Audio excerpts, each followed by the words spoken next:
Nandito na naman tayo sa gabi ng mga kwentong nakatatakot. Ako si Kuya Juan na may bagong karanasan para sa inyo. Kaya nga, ang karanasang ito ay tungkol sa mga bagay na hindi dapat nakikita. Si Soledad ang sumulat sa amin upang ibahagi ang kanyang nakakatakot na karanasan na naranasan niya sa isang lumang apartment sa Iloilo.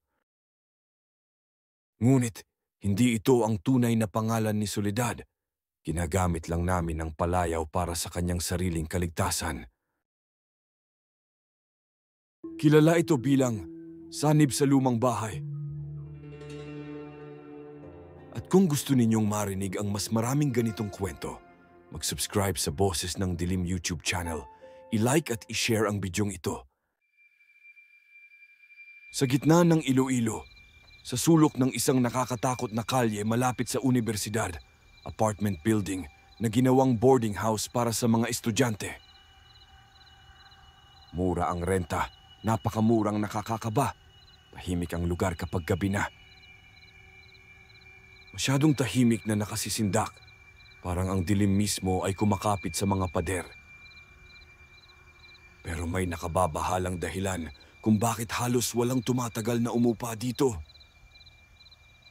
Kung bakit palaging may bakanting kwarto na tila hinuhugasan ng kamatayan.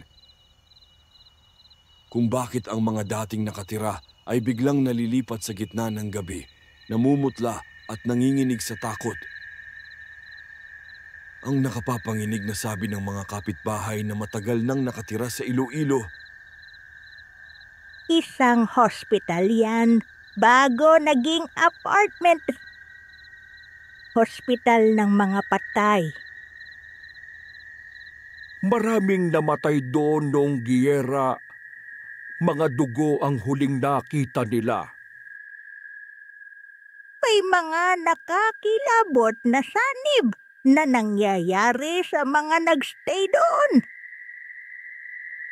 Lalo na sa mga estudyante ng universidad. Mga kabataang walang alam sa nakakatakot na kasaysayan. Si Soledad, isang 19 anyos mula sa maliit na bayan, ay lumuwas sa Iloilo para mag-aral sa universidad. Panganay sa 3 magkakapatid, walang ibang aasahan kundi ang sarili niya. Ang mga magulang ay magsasaka lamang, walang sapat na pera para sa mahal na dormitoryo sa campus o sa mga apartment sa sentro ng lungsod. Kaya sa lumang apartment building sa Iloilo siya napadpad. 2,000 piso lamang ang renta kada buwan. Napakamura para sa lugar na walking distance sa universidad. Ang caretaker na si Mang Celestino ay matandang lalaki na dating janitor sa nakaraang hospital na naging apartment na ngayon. Mabait naman, ngunit hindi nakatingin sa mata kapag kausap. Iha, okay lang yan. Sabi niya kay Soledad habang iginagabay siya sa kwartong nasa 2 palapag. Tahimik dito. Walang istorbo. Perfect para sa mag-aaral. Ang kwarto ay malaki para sa presyo. May sariling banyo, malaking bintana na tumitingin sa mga lumang gusali ng Iloilo. Ngunit may nakapanindig ng balahibo na lamig sa hangin na tila galing sa libingan. May makabagbag na amoy ng alcohol at antiseptic na halo ng bulok, bakas pa ng dating hospital na puno ng kamatayan. Parang ang mga dingding ay nakaimbak ng mga huling hininga ng mga namatay na pasyente. May nakakakaba na pakiramdam na laging may nakabantay, na laging may nakatingin mula sa mga sulok. Unay hindi pinansin ni Soledad. Nag-ayos ng mga gamit, nag-enroll sa kolehiyo, nagsimulang mag-aral. Mga unang linggo ay normal. Umaga, pumapasok sa klase. Hapon, nag-aaral sa kwarto. Gabi, tulog. Tahimik nga, walang mga kasamang boarder na maingay. Minsan makakasalubong niya si Aling Basilisa, ang tagalinis na tumutulong kay Mang Celestino. Matandang babae na laging nakayuko. Ang mga mata ay puno ng sindak na parang nakakita ng hindi dapat makita. Laging nanginginig ang mga kamay kapag naglilinis. Huwag kang mag-ingay sa gabi, ha? Maraming pasyente pa ring naghihintay sa hospital na ito. Mga pasyenteng hindi pa nakaalis. Mga kaluluwa na gusto pa ring mabuhay. Hanggang isang Biyernes ng gabi, buwan ng Hunyo. Habang nag-aaral si Soledad para sa unang exam sa kadiliman ng kwarto, may nakakikilabot na malakas na kalabog sa koridor sa baba, parang hospital stretcher na puno ng patay na nahulog sa hagdanan. Napatigil siya sa pagbabasa. Ang mga balahibo ay nanindig sa sobrang sindak. Nakikinig sa nakakatakot na katahimikan. Tahimik ulit, ngunit hindi ordinaryong tahimik.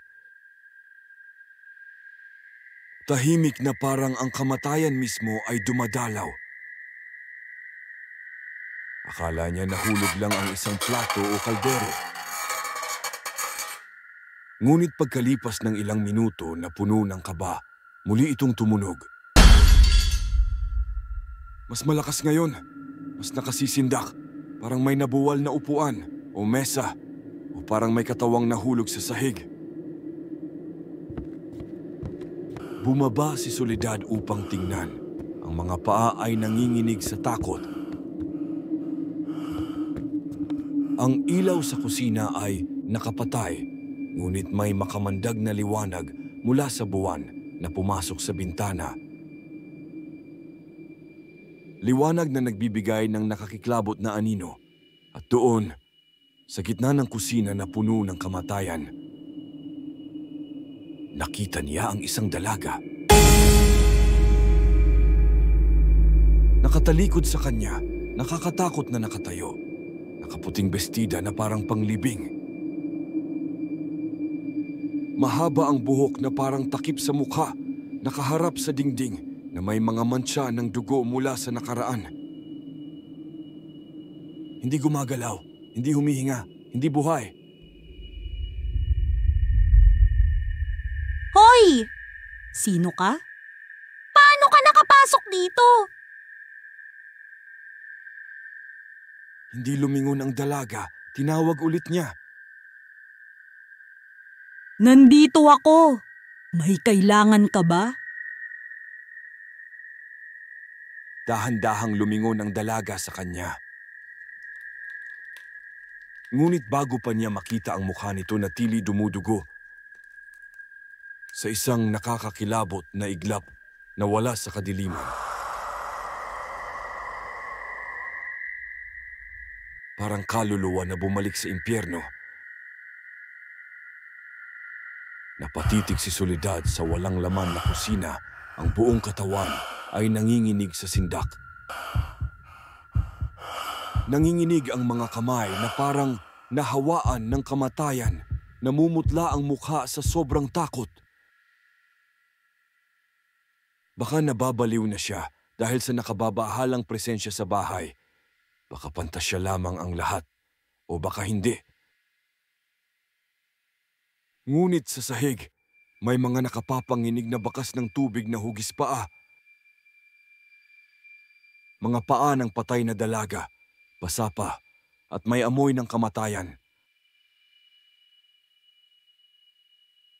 Mula sa nakakakaba na gabing iyon, nag-iba si Soledad sa nakakatakot na paraan.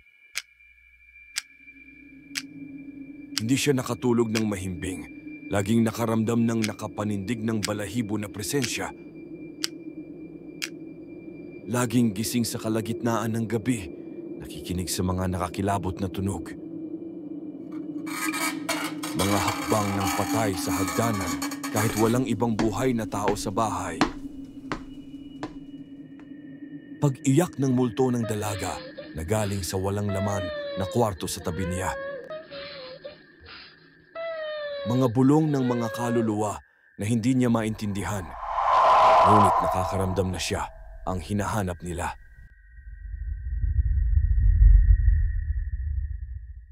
Sa umaga, pagkatapos ng klase, usapan niya si Mang Celestino. Mang Celestino, may nakatira pa bang iba dito? May dalaga ba? Namutla ang mukha ng matanda. Wala, iha. Ikaw lang ang nandito ngayon. Bakit mo naman natanong? May nakita kasi akong dalaga sa kusina kagabi. Nakaputing bestida. Napatigil si Mang Celestino sa ginagawa. Ang mga mata ay puno ng sindak. Nahulog ang hawak niyang martilyo na gumawa ng nakakikilabot na tunog. Baka nakita mo lang si Adorasyon, yung anak ng dating may-ari dito, yung patay na dalaga. Nandito pa rin sila? Hindi na. Lumipat na sila. Matagal na. Baka naiisip mo lang. Pagod ka siguro. O baka kinukulit ka na niya. Ngunit nakita ni Soledad ang malalim na takot sa mata ng matanda. Ang paraan ng pagsasalita na parang may kinakatakutang tinatagong katotohanan. Ang mga kamay na nanginginig na parang nakakita ng multo. Mga susunod na araw, lalong naging kakaiba si Soledad. Sa loob ng silid-aralan, bigla siyang nawawala sa sarili. Hindi nakikinig sa mga propesor. Nakatitig lang sa bintana, parang may nakikitang hindi nakikita ng iba. Ang mga kaklase niya ay nagsisimulang mapansin. Soledad, okay ka lang ba? Mukha kang pagod. Kumain ka na ba?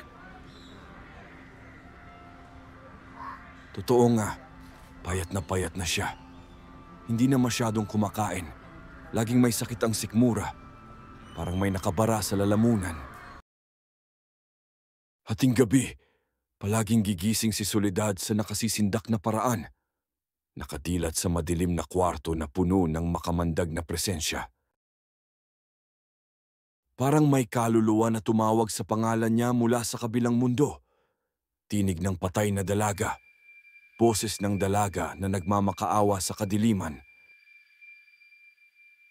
Soledad, Soledad, tulungan mo ako.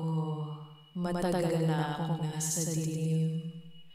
Takot na ako. Minsan, gigising siya nakatayo sa harap ng salamin sa banyo sa kalagitnaan ng gabi. Hindi niya matandaan kung paano siya nakapunta doon. Parang may ibang kaluluwa na gumagalaw sa kanyang katawan. Nakatayo lang, nakatingin sa nakakatakot na refleksyon niya sa salamin. Ngunit parang hindi siya iyon. Parang may sumama na sa kanya. May nakakilabot na hitsura sa mata na hindi niya akin. May malalim na lungkot na hindi niya kinikilala. Lungkot ng kamatayan. Paulit-ulit niyang sinasabi sa salamin sa nakakatakot na boses. Hindi ako si Soledad. Hindi ako si Soledad. Ako si Adorasyon. Ako ang patay na dalaga. Ako ang nawawalan ng anak. Pagkatapos ay biglang magigising na parang bangungot. Naguguluhan kung ano ang nangyari. Bakit niya nasabi ang pangalang Adorasyon? Hanggang isang Miyerkules ng gabi, nasa kwarto siya, nagbabasa para sa thesis. Biglang naramdaman niya ang nakapanindig ng balahibo na malamig na hangin sa likod ng leeg na parang hininga ng patay. Parang may kaluluwa ng dalaga na humihinga sa tenga niya. Humihinga ng nanginginig. Lumingon siya sa nakakakaba na paraan. Walang nakita sa kadiliman.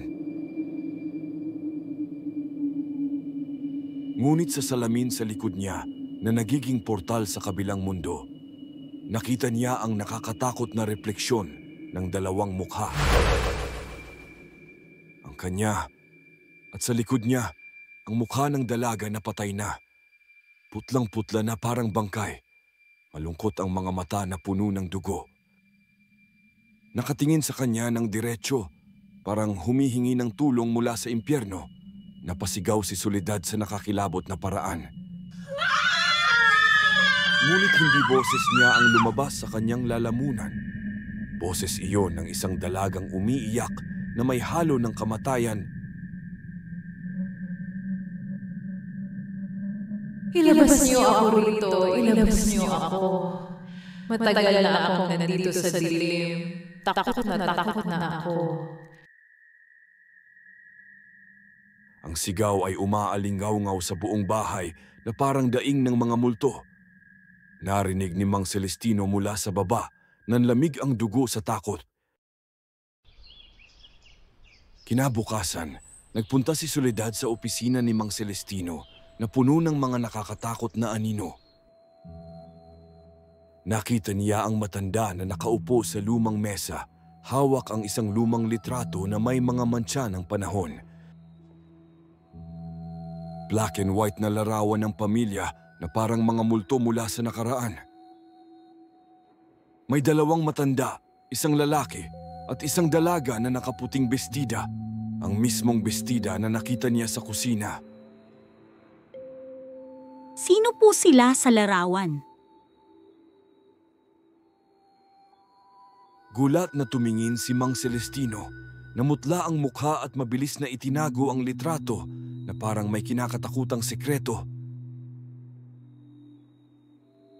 Wala yon.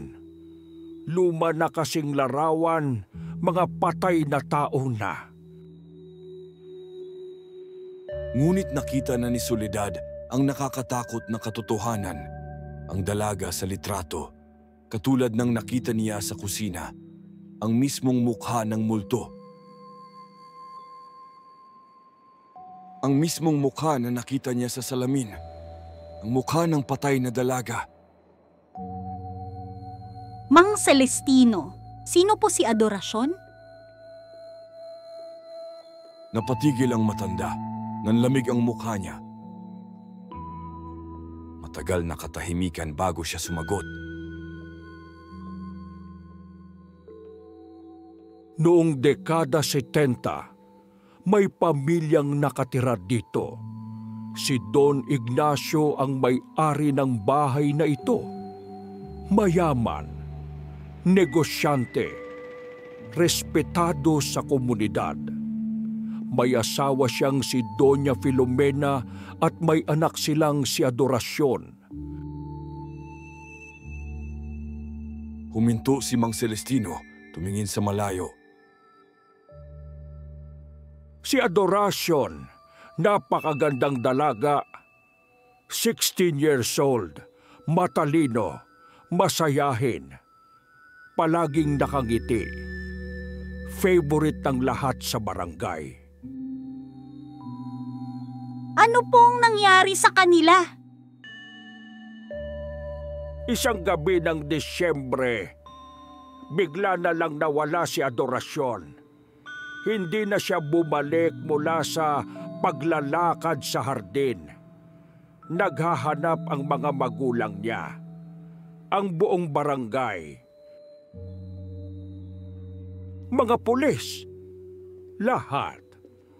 Walang nakakaalam kung saan siya napunta. Ang mata ni Mang Celestino ay naging malayo, parang bumabalik sa nakaraan. Mga ilang linggo pagkatapos, namatay si Doña Filomena. Hindi raw niya kinakaya ang pagkawala ng anak. Si Don Ignacio naman nagbago. Naging masama ang ugali. Laging galit. Lasing palagi. Walang pakialam sa mga tao sa paligid. Ngunit habang lumilipas ang mga taon, nagsisimulang makarinig ang mga kapitbahay ng kakaibang tunog galing sa bahay na ito. Pag-iyak ng dalaga sa gabi, mga hakbang sa hagdanan kahit walang nakatira, tunog ng pag-uusap sa sarili. Ngunit kapag tinitingnan nila, walang nakikitang dalaga. Pero habang lumilipas ang araw, lalong lumalala si Soledad. Hindi na siya maayos na nakakapag-isip. Sa klase, hindi na nakakasabay sa mga aralin. Sa bahay, laging nakikipag-usap sa hangin. Parang may kasama siyang hindi nakikita ng iba. 2 boses na ang lumalabas sa kanyang bibig. Ang unay ang kanya, normal na boses ng dalagang 19 taong gulang. Hindi ko alam kung bakit nangyayari ito sa akin. At ang ikalaway tinig ng dalaga na humahagulgol, nanginginig sa takot at lungkot. Matagal na akong naghihintay, walang tumutulong sa akin. Nagsimulang mag-alala ang mga kaibigan ni Soledad sa kolehiyo. Ano bang nangyayari sa kanya? Parang hindi na siya ang Soledad na kilala natin. Baka may sakit siya, kailangan niya ng doktor. Pero kapag sinusubukan nilang kausapin si Soledad, tungkol dito titig lang siya sa kawalan. Minsan sagot niya ay sa tinig ng dalaga. Sino kayo? Hindi ko kayo kilala. Gusto ko na umuwi kay mama at papa. Nang marinig ng mga kapitbahay ang mga nakakilabot na pangyayari na tila galing sa impyerno, nagpunta sila kay Aling Generosa, isang kilalang albularyo sa lugar na may kapangyarihan laban sa mga multo. Matandang babae na may nakakakaba na reputasyon sa pagpapalabas ng mga masasamang espiritu at mga naliligaw na kaluluwa. Dumating si Aling Generosa sa bahay kasama ang 2 katulong, dala ang mga sagradong gamit. Nagsindi ng mga kandila sa sala na nagbigay ng nakakatakot na liwanag sa kadiliman. Naglagay ng malaking krus sa gitna na tila proteksyon laban sa kasamaan. Nagwisik ng holy water sa buong paligid na parang binabaptismuhan ang bahay na puno ng kamatayan. Naghanda ng mga dahon ng sambong, oregano at iba pang herbal na gamot na amoy kamatayan. Alika, iha. Umupo ka sa gitna ng sala. Huwag kang matakot. Pinaupo si Soledad sa gitna ng sala, nakaharap sa krus na tila nagpoprotekta sa kanya. Nagsimulang magdasal si Aling Generosa ng mga Latin na orasyon na umaalingaw-ngaw sa nakakatakot na paraan. Ang mga kandila ay nagniningas ng malakas na parang mga mata sa kadiliman. Ang hangin sa loob ng bahay ay naging nakapanindig ng balahibo na malamig. Parang may pumasok na nakasisindak na presensya mula sa kabilang mundo. Nagsimulang magbago ang mukha ni Soledad sa nakakilabot na paraan. Namumutla na parang bangkay. Nanlalaki ang mga mata na puno ng takot. Hindi na siya si Soledad, may iba ng kaluluwa sa katawan niya. Ngunit sa kalagitnaan ng dasal nagsalita si Soledad. Ngunit hindi siya iyon kundi ang tinig ng bata. Mas malinaw ngayon, mas desperado. Hindi ako masama. Hindi ako multo. Tulungan niyo ako. Matagal na akong naghihintay. Ang lahat ay natigilan. Pati si Aling Generosa ay nagulat sa linaw ng boses ng dalaga. Hindi ito parang posesyon ng masasamang espiritu. Ito ay parang kahilingan ng isang naligaw na kaluluwa. Muli siyang nagsalita, nanginginig, umiiyak. Siya ang pumatay sa akin, ang may-ari ng bahay na ito. Si Papa Ignacio, ang sarili kong ama, nilibing niya ako ng buhay pa sa ilalim ng hagdanan sa basement na puno ng kadiliman. Hindi niya sinabi kay Mama, sinabi niya sa lahat na nawala lang ako, pero pinagbabaon niya ako sa lupa. Ang buong sala ay napakatahimik na nakakatakot. Ang mga kandila ay nanginginig ng nakakikilabot kahit walang hangin. Lahat ay nakaramdam ng malalim na lungkot ng kamatayan na parang umaalingaw-ngaw sa mga pader ng bahay na haunted. Patuloy si Adorasyon sa pagsalita. Galit siya sa akin kasi nakita ko siya. Nakita ko siyang may kasamang ibang babae sa kwarto niya. Hindi si Mama. Sinabi ko kay Mama. At nalaman ni Papa na sinabi ko. Galit na galit siya sa akin. Nagsisimulang umiyak ang lahat ng nakakadrinig. Pati si Aling Generosa ay naluluha na. Hindi ito ordinaryong possession. Ito ay ikalat ng isang patay na dalaga na naghahangad ng hustisya. Ayoko na dito. Matagal na akong nasa dilim. Takot ako. Malungkot ako. Gusto ko nang makita sina Mama sa langit. Pero hindi ako makaalis hanggang hindi nagiging totoo ang nangyari sa akin. Lahat ay napatingin sa nakatayong si Mang Celestino sa sulok ng sala. Nanlamig ang mukha niya, namutla, nanginginig ang mga kamay, parang nakakita ng multo. Mang Celestino, may alam ka ba tungkol sa sinasabi ng dalaga na ito? Hindi sumagot si Mang Celestino. Nakatingin lang sa sahig. Biglang nagsalita ulit si Adorasyon gamit ang boses ni Soledad. Siya! Siya ang nakakita sa akin nung ginagawa ni Papa Ignacio sa akin. Siya ang nagtago ng katotohanan. Siya ang nagtrabaho para sa pamilya namin noon. Siya ang may alam kung nasan ang katawan ko. Lahat ay tumingin kay Mang Celestino. Nagsimula na siyang umiyak. Ang mga luhang pinipigil niya sa loob ng mahigit 30 taon. Opo, totoo. Lahat totoo. Hindi ko naman gustong manahimik. Pero takot ako. Baka patayin din niya ako kung magsasalita ako. Si Don Ignacio, malakas ang koneksyon sa pulis noon. Walang maniniwala sa akin. Driver lang naman ako sa kanila.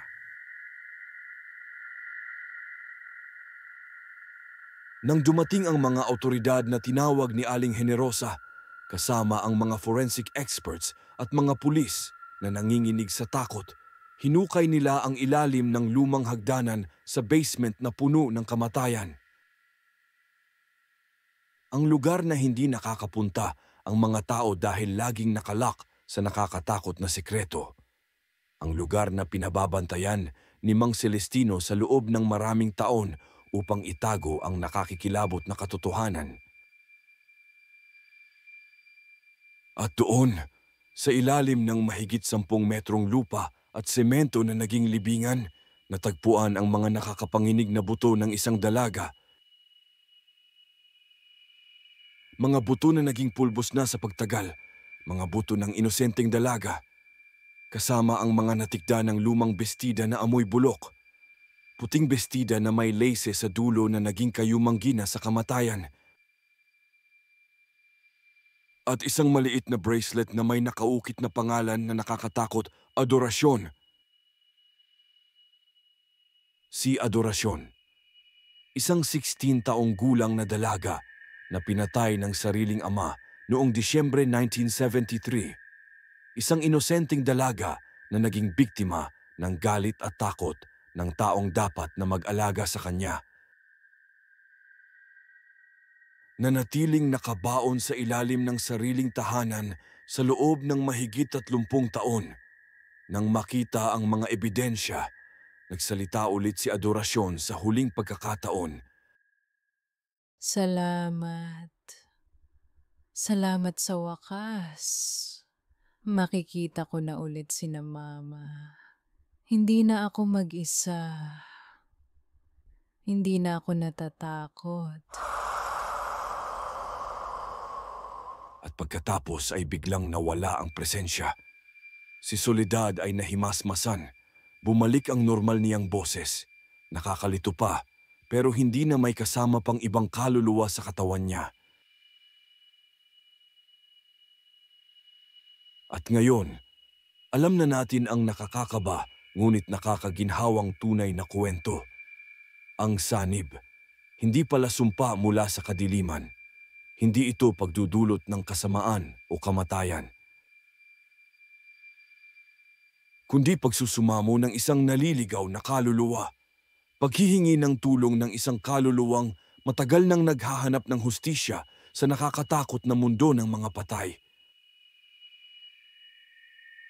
Ng isang batang naging biktima ng kasalanan ng kapamilya na dapat na nagmamahal sa kanya. Si Soledad ay bumalik sa normal na buhay natapos ang kolehiyo. Ng isang kaluluwa na naghintay ng mahigit 30 taon sa kadiliman upang marinig ang katotohanan. Naka-move on sa naranasang kakaibang pangyayari, ngunit hindi niya malimutan si Adorasyon, ang dalaga na naging kasama niya sa loob ng ilang buwan. Ang dalaga na nagbigay sa kanya ng lakas upang maging instrumento ng katotohanan. Ang lumang bahay ay giniba. Sa lugar noon ay nagtayo ng maliit na simbahan. May placard na nakalagay sa harap, "In memory of Adorasyon, 1957-1973. May she rest in peace." Si Mang Celestino ay sumuko sa mga autoridad. Nagsalita ng totoo tungkol sa nakita niya noon. Nakakuha ng pardon dahil sa pagiging witness, ngunit ang guilt ay dala niya sa buong buhay. At si Don Ignacio, kahit namatay na siya noong dekada 80, ang kasalanan niya ay naging alam na ng lahat. Ang pangalan niya ay naging simbolo ng kasamaan sa komunidad. Ngayon, kapag dumadaan ang mga tao sa lugar na iyon, walang nakakadrinig ng pag-iyak ng bata, walang nakakakita ng kakaibang anino. Tahimik na at mapayapa ang lugar. At sa mga gabi, minsan marinig pa rin ng mga nakatira sa paligid. Hindi na pag-iyak, kundi tunog ng pagtawa ng dalaga na masaya. Ang tunog ng isang kaluluwa na wakas ay nakarating sa tahanan niya. Kaya sa mga panahong may makakasama tayong hindi natin nakikita sa kadiliman, sa mga panahong may maririnig tayong nakakatakot na tunog sa gabi, huwag nating agaran na takutin ang sarili natin. Minsan, ang mga multo na nakikita natin, hindi naman talaga mga masasamang multo, kundi mga naligaw na kaluluwa na nangangailangan ng tulong sa ating mundo. Mga kaluluwa na may hindi pa natatapos na gawain sa mundo ng mga tao. Mga kaluluwa na naghahangad ng hustisya mula sa kadiliman o ng kapayapaan sa wakas. At sa pagtulong natin sa kanila, nagiging instrumento tayo ng Diyos upang bigyan ng kapayapaan ang mga naliligaw na kaluluwa, at maging ang atin din ay nagiging mas mapayapa. Ang kwentong ito ni Adorasyon ay nagpapaalala sa atin na ang tunay na kasamaan hindi galing sa mga patay, kundi sa mga tao na may masasamang intensyon.